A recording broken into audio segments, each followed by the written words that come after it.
no son of Buddha Bhagavato, ဧသောဘောဇဘဂဝေအရောကမသမ္ဗုဒ္ဓ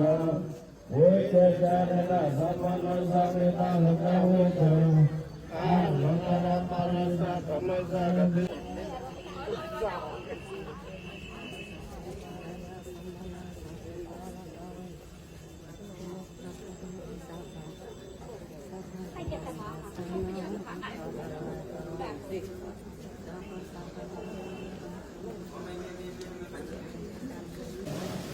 అమ్మలా ఎన్ని తాంగిలి అయితే